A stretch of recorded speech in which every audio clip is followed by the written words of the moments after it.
got some paper routes here, copies if you're not into the digital world or you just like to have something tactile to put your hands on. I also did a couple other routes if you're not wanting to participate in the group ride this morning. Or you're more than welcome to bust off in groups and do whatever you want. There's no rules here as far as that's concerned. The only thing that we ask is if you participate in the group ride, we want to have a head count of how many's here or going. And if you do decide to break off, make sure you tell me or Gary so that we can keep track of who we lost in the middle. There's sign-up sheets up here. If you would please put your name, your internet handle, your emergency contact, and a phone number for them. Also, I don't know how many keep some sort of emergency ID on you, whether it's like Randy's ice device. I've got the little dog tags here. Something on your person, just in case that something should arise where we need to have that. Because we're all fairly close friends, but then there's all that personal information that none of us really know. You know what life like this? So it's good to have that kind of information on your person. I've got a couple copies of this here, and there's some emergency contact numbers for all the counties that will be in.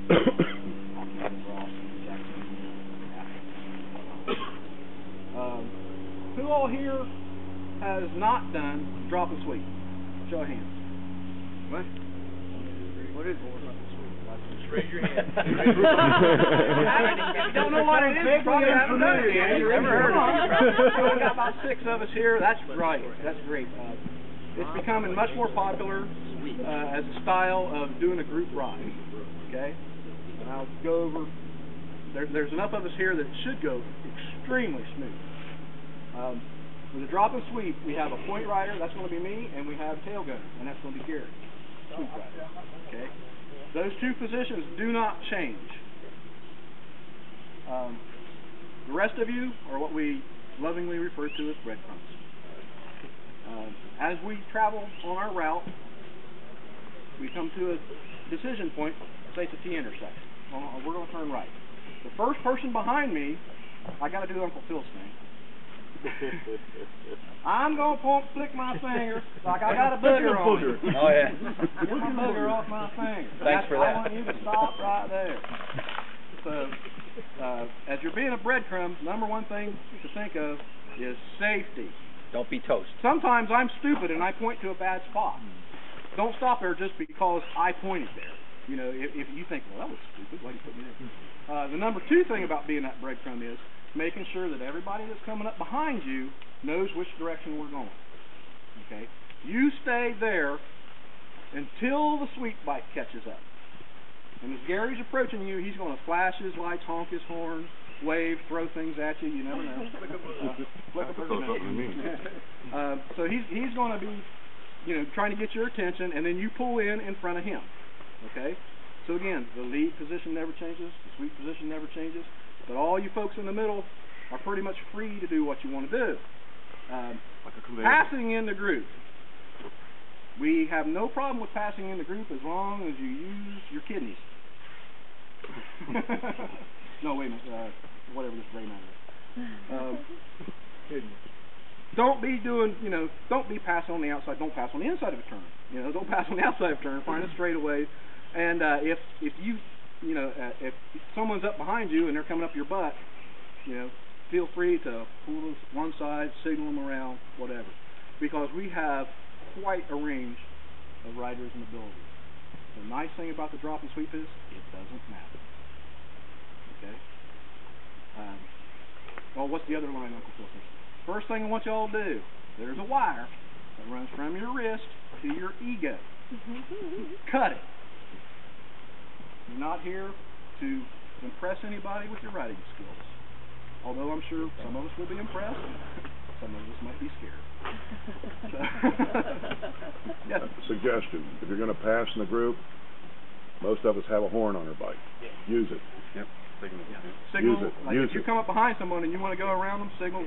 Left turn, beep the horn a couple times.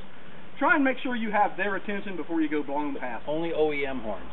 None of those loud ones. I can't hear the OEM horn. So yeah, just try and make sure that you get their attention and that you're not. We got passed one time on the Blue Ridge, and that night, who was it?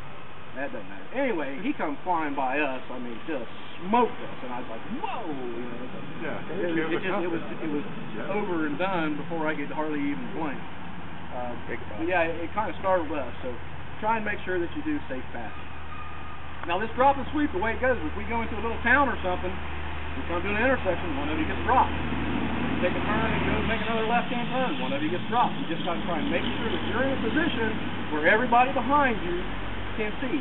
If you're new to it, I suggest that you stay in the middle of the pack to start with, so that you can see how this is working, and then you'll work your way up front, maybe. Depends on how fast we're all going. And your turn to be a breadcrumb will come, and you just wait. Now, the thing that can happen with a group of this size is that you might be there for 10 minutes. Okay? You wait until you see Gary. If it's 10 minutes, you wait until you see Gary. If it's 15 minutes, you wait until you see Gary. You don't leave your post. Not until you are off. Let me reiterate that at OH-SToc last year, there was a certain unnamed individual that did not stay at said post. And after about 15 minutes, well, something must be up, and left. Well, of course, 5 minutes later, the people came around, they were at the decision point, and they didn't go the right direction. Yeah. And it screwed everything up because, and then when, you know, like, why didn't you wait? Well, I waited 15 minutes. Well, why didn't you wait 20? Right. So, yeah, wait. Yeah, so, yeah, number one thing, be safe, keep yourself safe, be in a safe spot. Number two thing, wait until... What color bike and what color jacket is he going to have on? Gary's going to have his pristine green on. Yeah. The other thing about the drop and sweep is that you don't have to jack with your GPS. And I may decide to change the route. Okay? So if you've got the GPS route loaded and all of a sudden they're pointing you to go a different way, turn off the GPS. Okay? So the route is subject to change at any given whim. I usually don't whim too much. Well, how long is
Anybody know who our sweep is?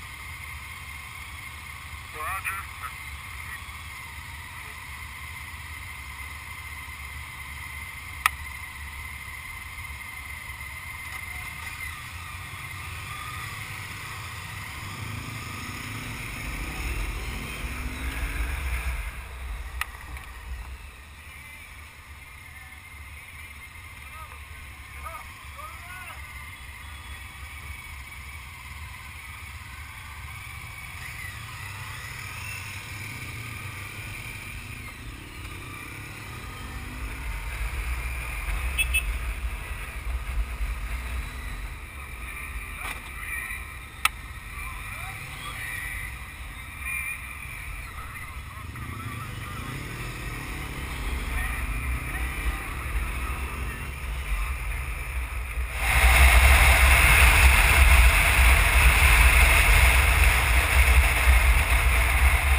Next drop.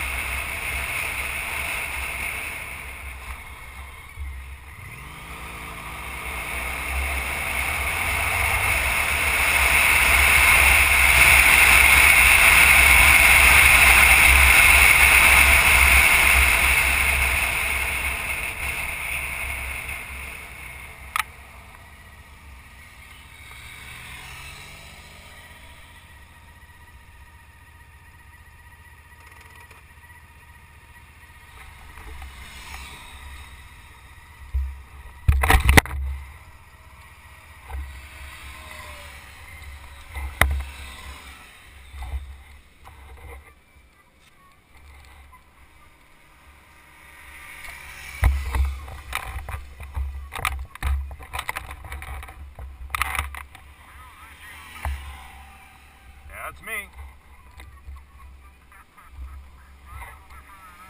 I know.